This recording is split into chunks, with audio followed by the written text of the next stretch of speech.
Hey everybody, welcome to another episode of Real Talks where we ask real questions about real estate. I got our boy here, Matt, who's got another question for us.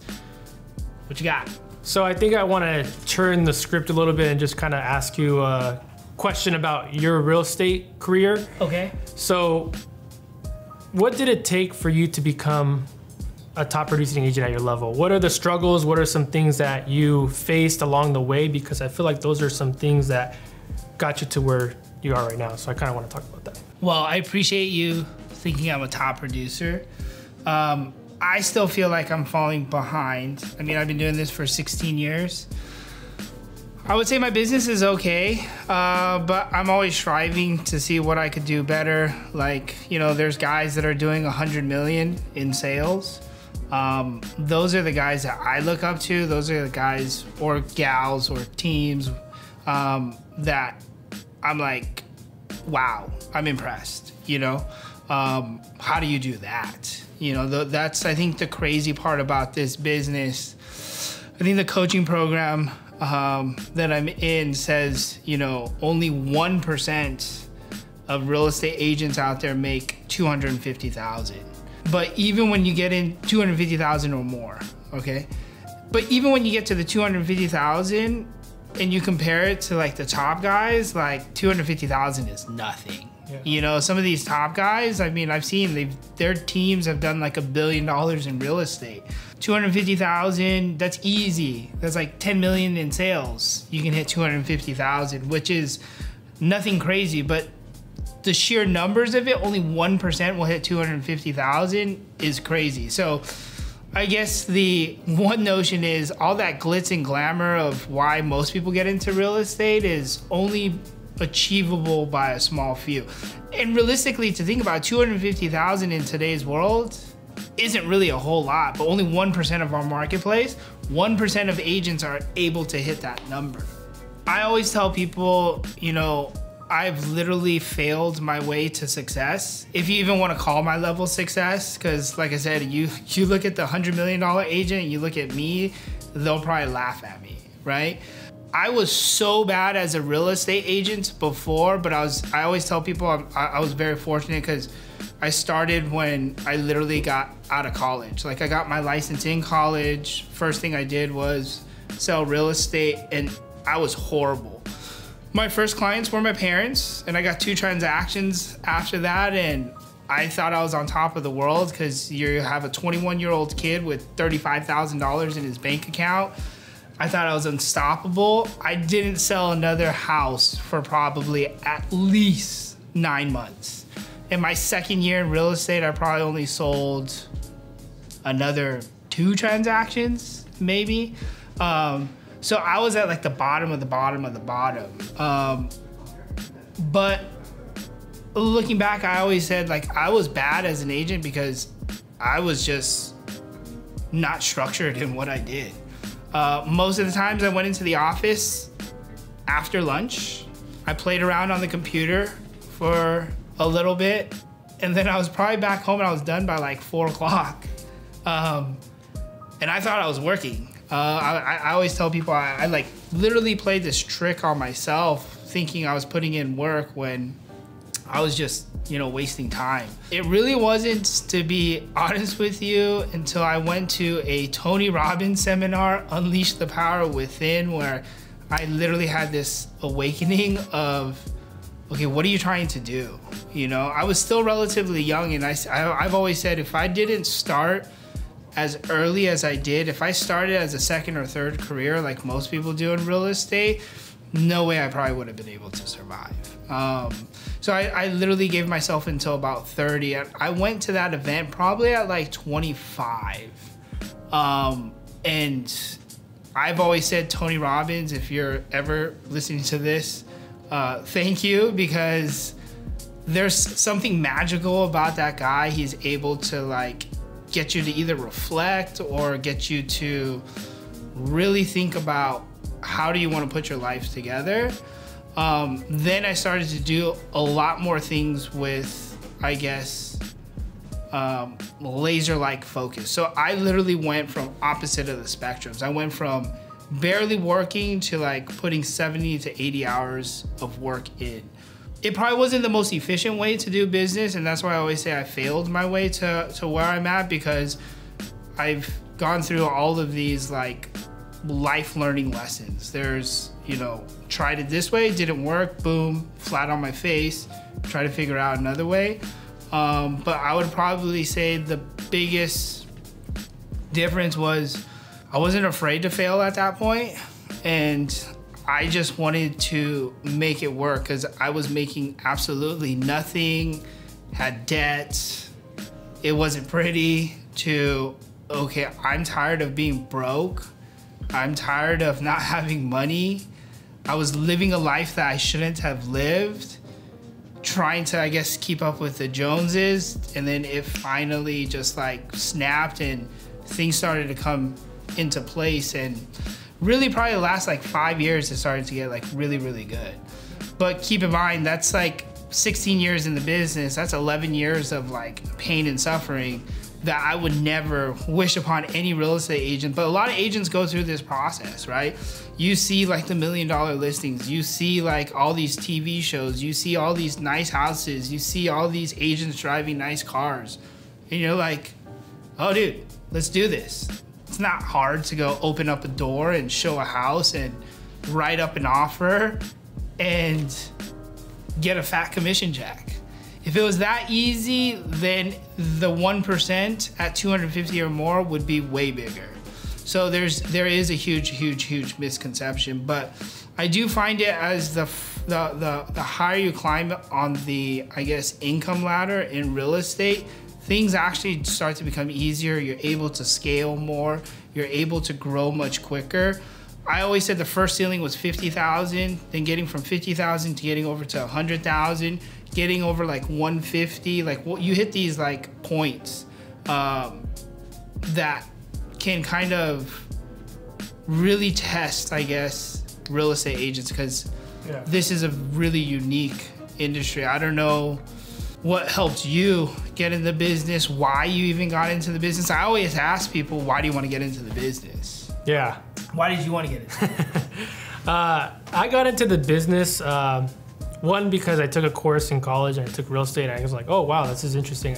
I had family members that were in real estate, and I always thought it was interesting, and I was always told my entire life, I'm gonna be like a business person. Yeah. Like, I'm gonna be a salesperson, I'm gonna be in marketing, something like that. So when I had the opportunity to jump in real estate, it really made me kind of just go all in. Like, I went in it, just to kind of give you a little background, my parents in 2008, they had that fallout like everyone else did, lost their house. I had family members that did the same thing, all because of misinformation that was given to them to that time, and the type of loans that they're given. So, you know, jumping from house to house during those times, it kind of changed me. I was like, you know, I want to be able to advise people strongly when they're buying a house, because it's such a big decision. I saw the way that it affected my parents, saw the way it affected family members, and that's what really drove me. So it wasn't really more like the glitz and the glam? No, it wasn't. I mean, I think that's like a bonus, you know, when you reach a certain level, or when you have a certain confidence, or you do certain things, and when hard work pays off, you know, things follow, but you have to do the work first, and that's the way I looked at it.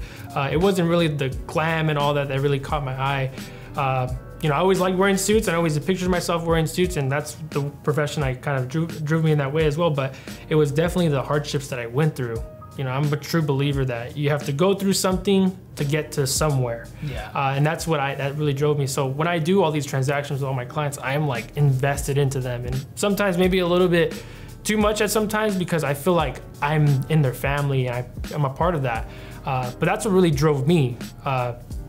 Going through that, you know, made me realize the things that I was missing in my life, as far as why were we moving so much? What was going on? So that's ultimately my story. As far as the rest of my career, it's very similar to yours. You know, for the first like 3 years, I was like you know, closing 1 or 2 transactions a year, and my time, I was coming in during lunch, not really using that effect. And I actually had to go back to, I went from being an independent contractor as a real estate agent to going back to working at Staples. Really? For 2 to 3 months to just kind of make ends meet. And I had to do that just because, you know, I had to pay bills, I had to do this. And I think that's when I got to the same point you got. I was like, I'm tired of living this way. I'm tired of living check to check. And honestly, that really like drove me. Yeah. And after that, I got into a deep mode of, all right, what are my goals? How do I want to see my life 5 years from now? Do I want to be still living check to check, or do I want to be, living the life I want to live? Do I want to create my own schedule, or do I want to be part of someone's schedule? Correct. No, I mean, if I go back, way back, to think about all of this, but like I've had those moments where I was like, okay, maybe I go to Costco, get a job there because they pay pretty well, and still try to do it. I ultimately never did, and I was fortunate enough to get out of it. But yeah, there's so many things that I probably would have done differently. I think a lot of people just get into the business. One, they want to make a lot of money. Two, they want to make their own schedule. I made my own schedule, and I always say it's a blessing and a curse at the same time because, unlike any other job, it's commission-based. You put in the hours. You don't want to go to work today, you don't have to go into work. And I think a lot of people tend to abuse that. But it's not until you have like real hard pain, that's when you really can learn from it and really kind of just like go the complete opposite. I didn't want to be that far down in the dumps. And a lot of people are going to be like, well, Kevin, didn't seem like you were going through stuff. It's like, if you can only walk through my shoes and think about like what I was going through at those moments. But, you get older, I guess, maybe you get wiser. I also do attribute maybe why I didn't have a lot of success when I was young is, I was 21 to 25 and I probably looked like I was 15, and I'm trying to go sell somebody on why they should use me when I look like a child and they're much older than me. So I think trying to win those people over was probably a little bit difficult as well too. Mm-hmm. But life works in its crazy, mysterious ways, and things kind of worked out the way they've worked out. And I feel very fortunate. I feel very blessed to be in the situation that I'm in. I can guarantee I will never forget how hard it took me to get here. And when people ask me all the time, like, what should I do? I tell you, hey, if I had to go back to get to where I am right now, what's the quickest way to do it? I tell them, this is what you need to do. You need to prospect every day. You need to talk to people every day. I used to be very non-sociable. I was like that flower on the wall. What do they call it? The fly on the wall. I was just like at a party, I was that person that just kind of stuck to his own. But when you have no money and you need to try to make some business, guess what? You're gonna be as sociable as possible to try to get deals moving. So those life lessons are probably completely invaluable. I would never wish on anybody to do it, but it's the hard work at the end of the day. Yeah. Especially in this business, I always tell people it's not that much harder to be better than your competition.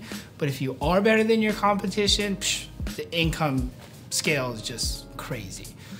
But putting in the hard work is, I feel like, what differentiates a lot of people in the business. Yeah, definitely. Just to wrap it up, I just want to see, like, what are your 3 to 5 things, if you could tell some of the people that are listening or watching, like, what are the things that you would tell those agents or those people that are thinking about getting their license? What are those things that you would tell them to do or just keep consistent on?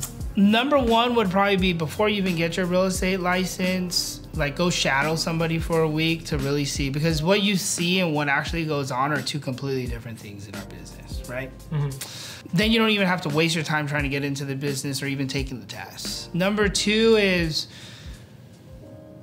this is probably the most valuable, I really think. If you want to get into this business, you have to treat it like a business. So what I mean, you got to treat it like a business. If you were to go open up any other type of business, what is the first thing that you need?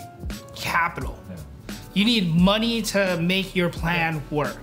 And if you don't have money, guess what? The plan will not work. It's like so fundamental in any type of business that is out there. But if you talk to every real estate agent, I guess from top to bottom, like, how much money do you have to start this business? Yeah. Their biggest thing is, well, I have 6 months of reserves for my living expenses. They don't tell you about what money they have to put into the business. And this business is really about, the old saying is true, it takes money to make money. Yeah. right? Because you have to spend ad dollars to get clients. I mean, everybody has a sphere, but if you were to tell me to look back at my business, a big portion of my business was sphere back in the days. Spheres will take you into all different directions. But if you want to be consistent, and if you look at any top producers, they hone in on a specific marketplace. And how do they capitalize on that? It's with marketing. So being able to have like a slush fund, maybe, so you can spend on marketing. Everybody gets in with $0 and they want to make $1 million. It's possible, it just may take you a little bit longer to do it. But that's why I just start with, just like any business, here's the funds that I'm gonna have. Here's what I'm gonna invest into the business. This is how I'm going to grow it. I think those are probably like the biggest key fundamentals. Plus, on top of that, scheduling is like so crucial. Making sure you have a schedule and sticking to it. Time blocking everything that you do, because if you don't, all the mundane other tasks and things will come throughout the day that you have to take care of. You will lose focus real quickly of what you need to do, which is really just prospecting and growing your business. Well, hopefully you guys find that insightful. It was a little bit longer episode than normal, but as you can see, we're very passionate about this industry, and hopefully you learn from our life experiences. If you have any questions, comments, concerns, feel free to leave them below, and we'll see you guys next time.